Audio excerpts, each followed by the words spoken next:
मुझे दरगाहों पर, मन्नतों मुरादों पर बिल्कुल यकीन न था, लेकिन अम्मी के कहने पर मैं उनके साथ एक बहुत बड़े मज़ार पर जा चली।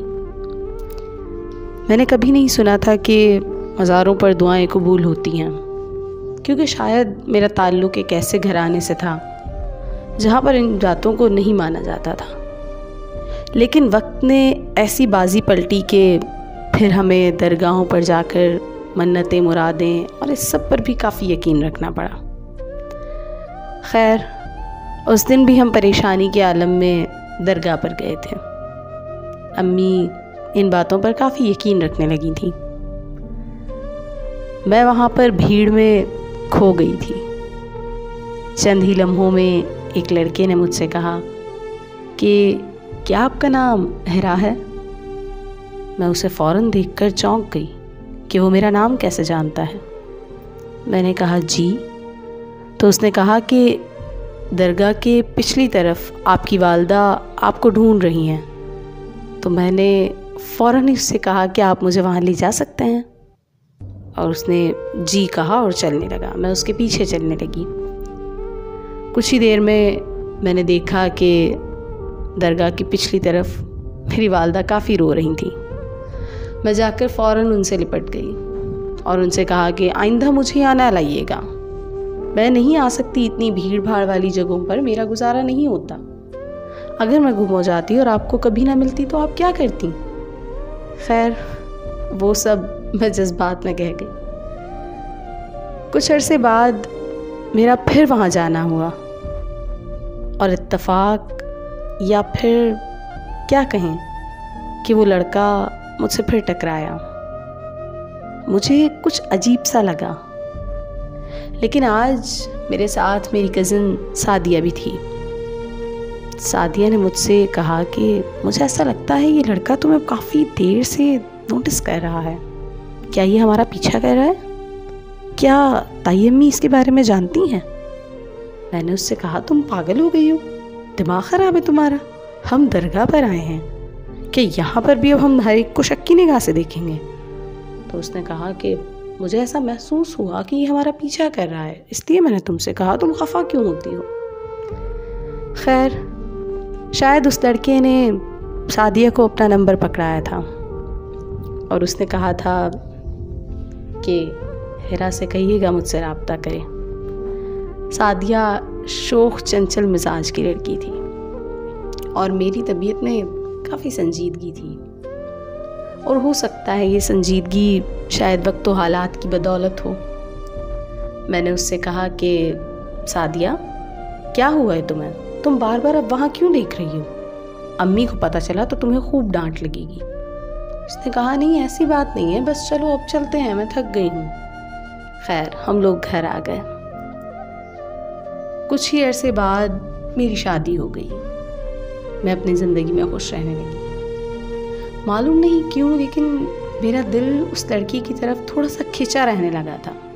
मेरे जहन में उसके ख़यालात रहने लगे थे कि कैसे उसने मुझे वालदा से मिलाया और दूसरी बार वो मेरा पीछा कर रहा था। मैंने अरसे बाद अम्मी के घर जाने पर सादिया से यूं ही कहा कि क्या अम्मी अब भी दरगाह पर जाती हैं?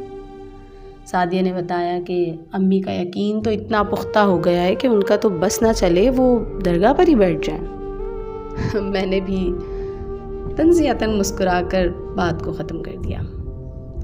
अब मैं सोच रही थी कि सादिया से किस तरह उसका जिक्र करूं, बल्कि मैं तो अभी सोच ही रही थी कि सादिया ने खुद ही कहा, क्या मैं तुमसे कुछ कहूं? मैंने कहा, तुम्हें मना भी करूंगी तो तुम कौन सा चुप रहोगी? ठीक है, कह लो। उसने मुझे कहा कि हिरा, तुम जानती हो या तुम्हें याद है वो शख्स जो हमारा पीछा कर रहा था? मैंने कहा, कौन शख्स? तो उसने कहा, वही जो हमें दरगाह पर नज़र आया था। मैंने कहा, मुझे ठीक से याद नहीं, खैर क्या हुआ है, बात बताओ।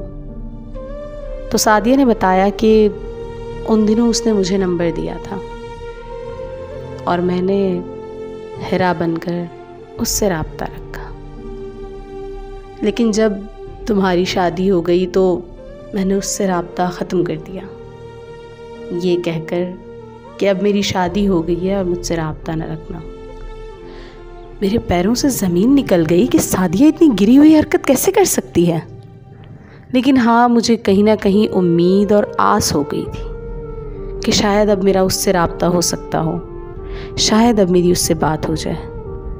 लेकिन फिर सादिया ने एक नई बात बताई। उसने कहा कि वो लड़का तुमसे बहुत मोहब्बत करने लगा था। जब पिछली बार मैं ताई जान के साथ दरगाह पर गई तो मैंने उसे वहाँ पर पाया। लेकिन क्या तुम जानती हो मैंने उसे कैसी हालत में पाया? वो बिल्कुल मलंगों जैसा बैठा था, दुर्वेश की सी हालत थी। मैंने लोगों से पूछा कि ये कौन है, तो लोगों ने बताया कि अभी कुछ ही अरसा पहले ये बिल्कुल ठीक था, लेकिन अब न जाने इसे क्या रोग लगा है कि यहाँ बैठकर सिर्फ एक ही नाम की माला जपता रहता है। मैंने कहा किसके? तो उन्होंने बताया कि हिरा के नाम की। न जाने कौन सा हीरा था इसका जो खो गया। सादिया की बातें सुनकर मुझे ऐसा लग रहा था जैसे किसी ने ज़ोरदार तमाचा मेरे मुंह पर दे मारा हो। और उस वक्त मुझे सादिया पर बहुत गुस्सा भी आ रहा था, लेकिन मैं क्या कर सकती थी। खैर, ये गलती सादिया थी कि उसने उसे आस में रखा, उसने उसे धोखे में रखा। मैंने तो कभी उससे राब्ता तक ना किया था।